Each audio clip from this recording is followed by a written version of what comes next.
శివశంకర్ గారు చెప్పండి, ఆ భూతం మళ్ళీ రాదు నాది హామీ అని భూత భాష మాట్లాడటం కానీ, లేదా భూత వైద్యుడు అవతారం ఎత్తితే మరి పెట్టుబడిదారులు నమ్ముతారా? ఇంకో పక్కేమో గతంలో జగన్ గారు చేసిన ప్రతి కార్యక్రమాన్ని అమలు చేస్తామని చెప్పి ఇప్పుడేమో జగన్ గారి పాలననే విమర్శించడం, జగన్ గారి పాలన విధ్వంసం అంటాం, అది ఒక కేస్ స్టడీ అంటాం. మరి అప్పుడేమో అన్నీ నేను చేస్తానని చెప్పి ఇప్పుడేమో ఇట్లా మాట్లాడటం. ఈ భూత భాషని పెట్టుబడిదారులు నమ్ముతారా? భూత వైద్యుడిగా ఒక ముఖ్యమంత్రి మారితే వారిని జనం నమ్మే స్వీకరిస్తారా, లేదా పారిశ్రామికవేత్తలు ఇలాంటి భాషని ఆమోదిస్తారా?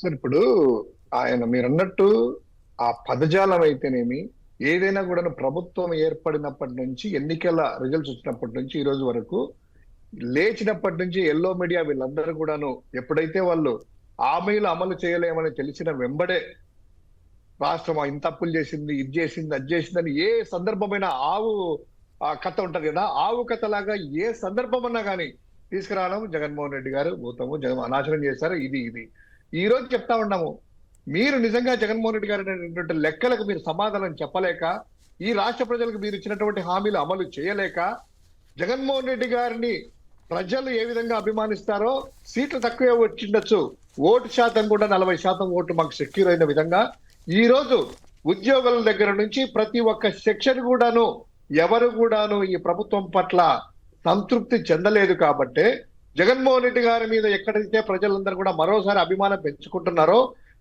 జగన్మోహన్ రెడ్డి గారు ఈ పరిపాలన తర్వాత ఖచ్చితంగా మమ్మల్ని రానివ్వరు, మేము ఓడిపోతున్నాము, జగన్మోహన్ రెడ్డి గారికి వస్తున్నారని చెప్పి ఉద్దేశంతో ఈ రోజు నుంచే వాళ్ళు జగన్మోహన్ రెడ్డి గారి మీద వ్యతిరేకంగా, జగన్మోహన్ రెడ్డి గారి భూతము, ధైర్యము, ఇంకోటి సైకోల్ అంట, వాళ్ళ పదజాలం చూస్తా ఉంటే భూస్థాపితం చేస్తామనేటువంటి మాటలు చూస్తా ఉంటే ఎల్లో మీడియా ఇదంతా కూడాను నిజంగా ఆ వ్యక్తి మాట్లాడాల్సిన మాటలేనా?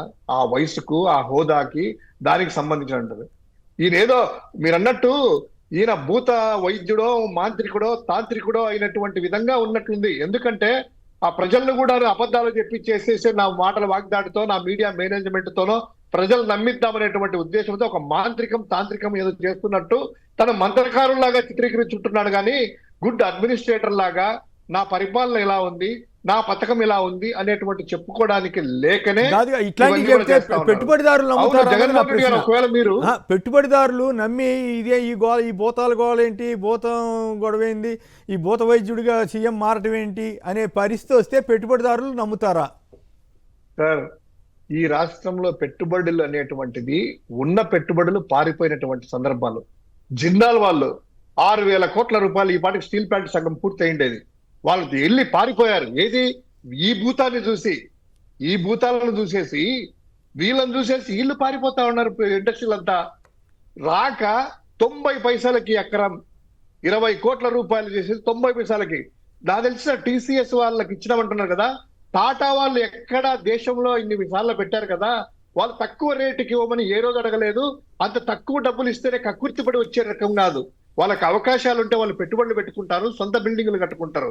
అంతేగాని 90 పైసలకి ఇస్తున్నాము రండి, వీళ్ళకి ఇస్తాము, లూలు వాళ్ళకి ఇస్తాము, లూలు వాడు బ్లాక్ లిస్ట్ వెళ్ళిపోయినటువంటిది ఆ వ్యక్తికి, ఆ లూలుది ప్రభుత్వ భూమి వాళ్ళు కేటాయించడం ఏంటి సార్? వీళ్ళు పెట్టుబడులు అనేటువంటిది రాకనే కేవలం ప్రచారం కోసం ఎలా ఉన్నారు. దావోస్కి వెళ్ళారు, ఒట్టి చేతులు వచ్చారు. ఈయన చూస్తే రావాలి కదా పెట్టుబడిదారులు. దావోస్ లో ఎంత హంగామా చేశారు కదా, అందరు కూడా వెళ్ళేసి ఏమొచ్చింది సార్, దావోస్ లో జీరో పెట్టుబడితో వచ్చారు.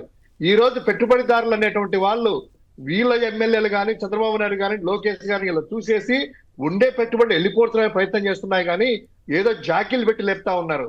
ఈయన పెట్టుబడి పెట్టడానికి నేను ఇంత అవకాశాలు ఉన్నాయి, ఇవి ఉన్నాయి అని చెప్పుకోకుండా జగన్మోహన్ రెడ్డి గారిని రానివ్వను, అది భూతము, ఆయన రానివ్వను. ఇదేం సార్? పెట్టుబడిదారులకు కావాల్సింది ఏం కావాలి? సుస్థిరమైనటువంటి పాలన కావాలి, వాళ్ళకి ప్రోత్సాహకాలు కావాలి, మనము వాళ్ళకి స్కిల్ సెట్ అందించాలి. ఇవి మా దగ్గర చేయాలి కానీ, ప్రజెంట్ చేయాలి కానీ జగన్మోహన్ గారు చెప్తే ఏమొస్తుంది సార్? కరెక్ట్.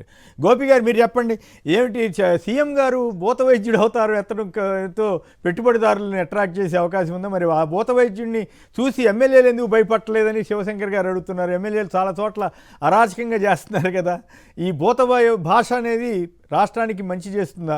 అదే టైంలో ఇంకొక పాయింట్ కూడా ఉంది, బనకచర్లతో రాయలసీమలో కొత్త ఆయకట్టు రాదంటూ 1,00,000 కోట్ల పెట్టుబడులు వేస్ట్, మంచిది కాదు అన్నట్టుగా ఆయన వారికి పూర్తి మద్దతుదారులుగా ఉన్నటువంటి ఏపీ వెంకటేశ్వరరావు లాంటి వాళ్ళు వ్యాఖ్యానించడం కూడా మరి కొంత కొత్త ఇదిగా ఉంది. ఈ రెంటి మీద సంక్షిప్తంగా మాట్లాడండి. సార్ కొమ్మినేని గారు, చంద్రబాబు నాయుడు గారు ఇలాంటి భాష మాట్లాడడం, ప్రత్యేకించి జగన్ టార్గెట్ చేసి మాట్లాడడం ఇప్పటిది కాదండి. జగన్ రాజకీయాల్లో రాకముందే మొదలువేశాడు. ఆయనకి అప్పుడే అర్థమైపోయింది జగన్ చాలా బలమైన నాయకుడు అవుతాడు, తన కొడుకు బలహీనుడు అవుతాడు, కాబట్టి ముందు నుంచే అటాక్ చేయాలనేది అప్పటి నుంచే మొదలెట్టాడు. పరిటాల రవి హత్య కేసు బనాయించడం ఇట్లాంటివన్నీ కూడా మొదటి నుంచి చేసుకుంటూ వచ్చాడు.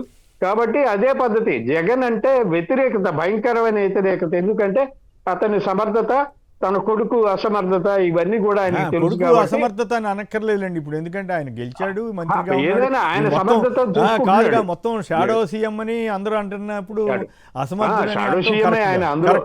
చంద్రబాబు నాయుడు గారికి ఒక భయం ఉందండి జగన్ ని తను సమర్థతని ప్రజలకు ఉపయోగపడేలాగా చేసుకుంటే మంచిదని సలహా ఇవ్వాలి, చేసుకోవాలి. అలా చేసుకోవాల్సింది. మరి ఎందుకో తెలియదు కానీ మొదటి నుంచి కూడా జగన్ పట్ల అట్లాంటి సైకో అనడం కానీ, దుష్ట శక్తి అనడం కానీ, ఇట్లాంటివన్నీ పదాలన్నీ కూడా చంద్రబాబు నాయుడు అనేక సందర్భాల్లో పెట్టుబడిదారులు వైద్యుల్ని నమ్ముతారా అన్నది జగన్ ఉన్నప్పుడు కూడా ఇన్వెస్ట్మెంట్లు వచ్చాయండి రాష్ట్రానికి. అంబానీ వచ్చి విశాఖపట్నంలో కూర్చున్నారు. నీల్ కమల్ అనేటువంటి ప్లాస్టిక్ కుర్చీలు తయారు చేసేటువంటి కంపెనీ వచ్చి అక్కడ పెట్టింది, పరిశ్రమ పెట్టింది. అట్లా చాలా మంది వచ్చారు. ఎవరు రాజకీయంగా ఎవరు అధికారంలో ఉన్నా పెట్టుబడిదారులు వచ్చేవాళ్ళు వస్తూ ఉంటారు, వెళ్ళేవాళ్ళు రాని వాళ్ళు రారు. చంద్రబాబు అధికారంలో ఉంటే కొంతమంది రావచ్చు, జగన్ అధికారంలో ఉంటే వేరే కొంతమంది రావచ్చు. ఎవరు కూడా ఏ పార్టీ శాశ్వతంగా ఉంటుంది అని చెప్పి పెట్టుబడిదారులు ఏబి వెంకటేశ్వరరావు కొంతమంది రిటైర్డ్ ఇరిగేషన్ ఇంజనీర్లు నాకు ఆశ్చర్యంగా అనిపించిందండి. ఏబి వెంకటేశ్వరరావు గారు ప్రభుత్వానికి వ్యతిరేకంగా మాట్లాడడం కొంత ఆశ్చర్యంగా అనిపించింది.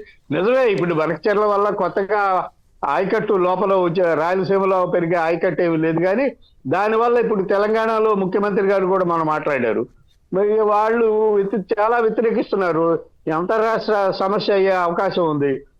ముఖ్యమంత్రి చంద్రబాబు నాయుడు గారేమో మరి మనం చాలా సుహృద్భావ వాతావరణంలో చర్చల ద్వారా ఈ సమస్యను పరిష్కరించుకుందాం, తెలంగాణ వాళ్ళని రెచ్చగొట్టొద్దు మీరు అంటూ తన మంత్రులకి నాకైతే రెండు రాష్ట్రాలు ఏదో కావాలని కథ నడుపుతున్నట్టుగా అనిపిస్తుంది. అక్కడేమో అది ఎప్పుడు అయ్యానో పెట్టానో అది వేరే విషయం, ఇక్కడేదో జరిగిపోయినట్టు ఏదో ప్రమాదం వచ్చినట్టు తెలంగాణలో తమాషా రాజకీయ. ఆ టైంలో కొంతమంది ఈ రకంగా ఏపీలో బనకచెర్లతో రాయలసీమకి పెద్ద ఉపయోగం ఉండదని చెప్పినట్లుగా ఈ వార్త రావటం కూడా ఆసక్తిగానే, సదస్సు మీడియా సమావేశం పెట్టడం కూడా ఇంట్రెస్టింగ్.